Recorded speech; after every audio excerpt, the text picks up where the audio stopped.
Hey, welcome back to the channel. Now, wherever you happen to sit on the rainbow, that's okay. If you like sitting in the middle and you're gregarious, welcome. If you're sitting off to the side, you're kind of like the Eeyore, you're a little grumpy, that's cool.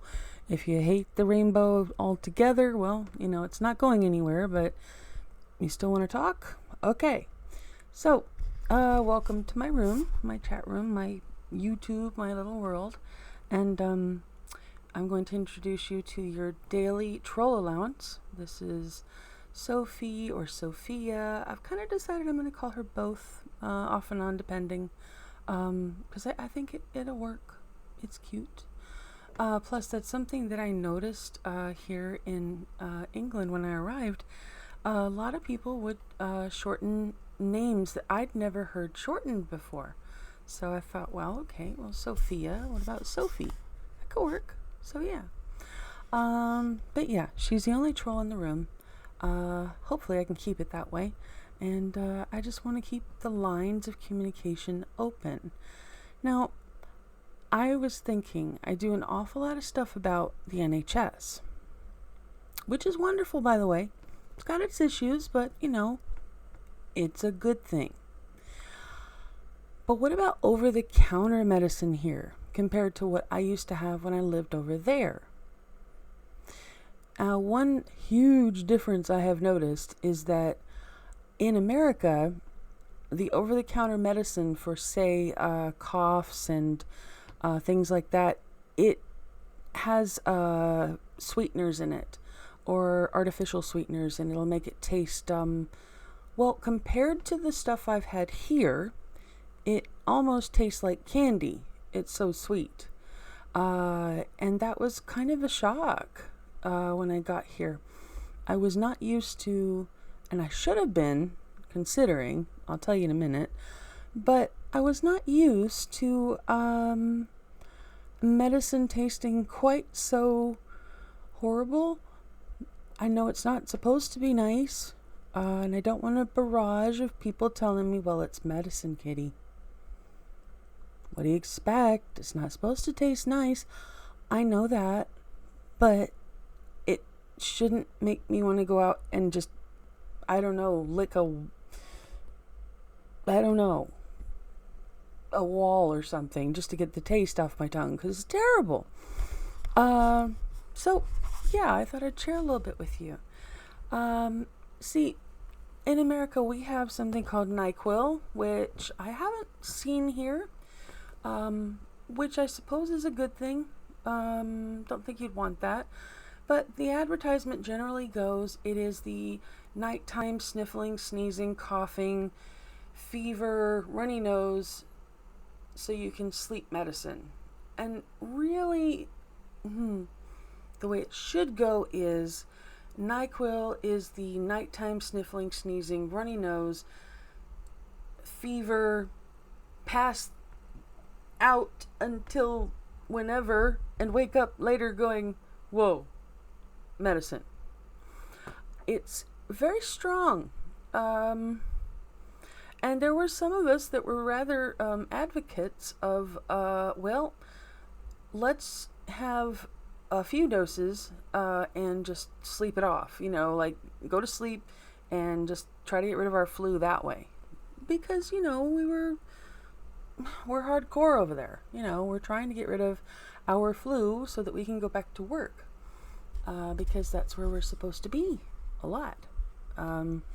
As I'm sure you've heard from other YouTubers, there's a whole lot of working going on over there, and yeah, we'll be discussing that in future YouTubes. I will say this, okay? In America and in England, we do have halls over in America. We do have Gaviscon, Clarityn, Benadryl, Sudafed, Imodium, Alka-Seltzer. We have all of those. So I recognize those. I saw those and went, oh yeah, okay, I know what those are. And then I saw TCP, but I knew what that was too, because I grew up with it. And it is a very strong smelling stuff, but it certainly does clean things. Wounds, boo-boos, cuts, ouchies, however you want to call them. The oh, please kiss it better, which can come in handy, you know, if you want a little extra attention from your partner and be like, I cut myself. Can you make it better? And sometimes if you do it just right, they will give you a kiss. And it is very nice. And I highly recommend it. So, TCP I was very familiar with, but I would have to say the worst tasting medicine I ever had growing up, by far, and it's even worse than amitriptyline, was a cough medicine that I came to dread. I would do anything to hide a cough when I was young, because I did not want to take this medicine. It was horrible. It was the worst taste I'd ever put in my mouth, and I don't ever want to do that again. That was what my mind told me, and I don't know if it evoked the flight or fight response, but I felt like it did. So it was called Cree Emulsion. It's a cough syrup, and if you're ever offered the opportunity to alleviate your cough symptoms with Cree Emulsion, just say no. If you have any alternative, just say no. It's terrible tasting. It's horrible. And you know what? I can complain about that because I don't complain about a lot of stuff, but which I'm told I probably should be complaining about a lot of, well, some things. Maybe in a persnickety kind of, way, because, I am English now as well. And I was told by a couple of people that once you're English, you do have to learn a certain acumen when it comes to complaining. I'm all in. I will learn to a point. But I have to draw the line when it comes to Cree Emulsion. It is evil. And that's EBIL. Evil. It's horrible. Okay, now ones I have tried are Lemsip. Who made this? It's horrible. It works. But the flavor, if I had to distill Pledge into a flavor, into a cough from cold remedy, and put it in a mug and give it to somebody with almost no sweetener, that's Lemsip. The lemon flavor. It's now black currant is rather the same thing, but black curranty. Not very nice either. However, bring out your Mary Poppins and find your sweetener and pop in like a teaspoon of your sweetener, or your sugar or whatever, and alleviate that bitterness. You can just about get it down. And it does work. Okay? Lemsip works. Totally does. Remember to pour in a little bit of cold water after you pour in the boiling water, and that'll get to you faster. So yeah, definitely. Because colds suck. Okay. Now, let's see. The one thing that I found really funny when I first got here, among the other things that I'd been learning, my partner mentioned something to me, and over in America there is something called a Renaissance Festival. And it's all over the place. And I used to go to them, and they were fun. I knew people that knew how to make chainmail. I try my hands at it. I'm not adept. I want to, and I'm not giving up. But I knew people that could actually make amazing chainmail. I knew people that could do, boiled leather armor. And, there were just untold amounts of artisans for things you didn't even know you wanted until you saw it and went, oh, that's neat. I need all of them. Okay, yeah, I want of each. And then you'd see the price. And of course, at the Renaissance Festival, it's best to just take a business card. Don't buy anything there. Unless it's towards the end of the day and they're like trying to get rid of stuff, then go swoop in and see what you can get. Other than that, don't pay full price if you can avoid it, seriously. But getting back to medicine, and I know you're like, how did this go from medicine to a Renaissance Festival? I'll tell you, and I'm sure you've already figured it out. Stomach remedies in England, they have these little crushable squares called Rennies. And now, if anybody is from America that is looking at my channel, has been in any kind of Ren fair, the participants in a Ren fair are called Rennies. So, my little ears perked up when I heard that, and for a moment, I thought, oh, where? And I really thought, oh, is there a Renaissance Festival? Because I get really super excited about those things. And I love it. But no, it was antacids. And they work too.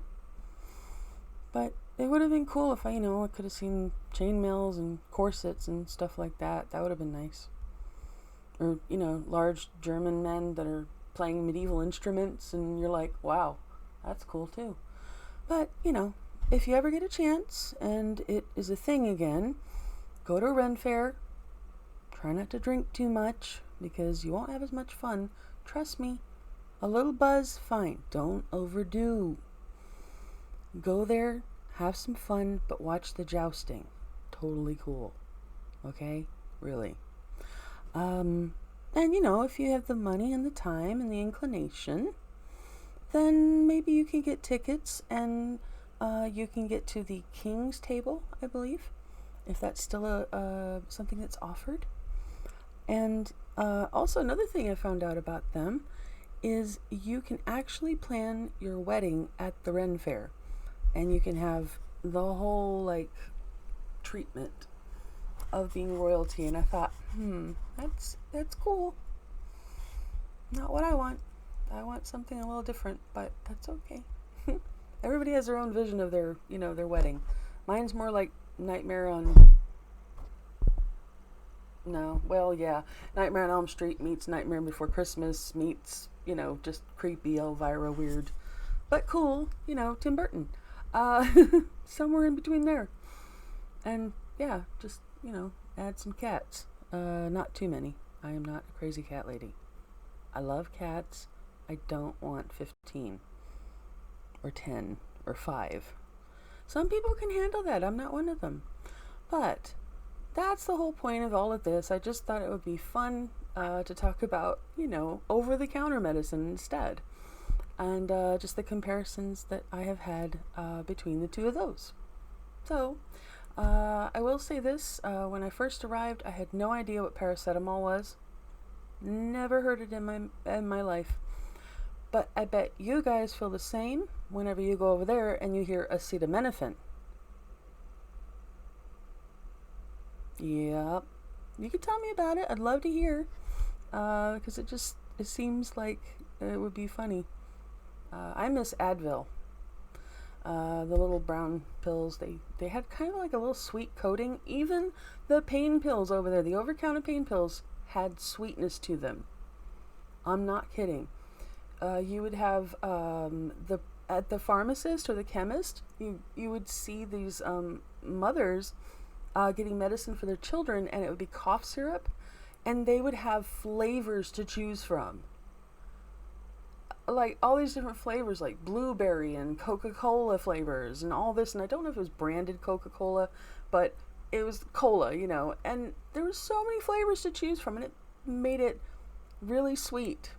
So yeah, it's I don't know what's better or what's worse, Because after I take my pills, I want something, you know, to make that taste go away. So I don't know. But tell me what what you think. So yeah, and thank you for watching. I look forward to doing more of these. This has been really fun. So just remember, if you're LGBTQ, you're never alone. Really, if you listen to any of these, you have a safe place to come and to talk. And if anybody disagrees with that and has a problem with that, well, I just won't talk to them anymore. Okay? Okay. You take care of yourselves.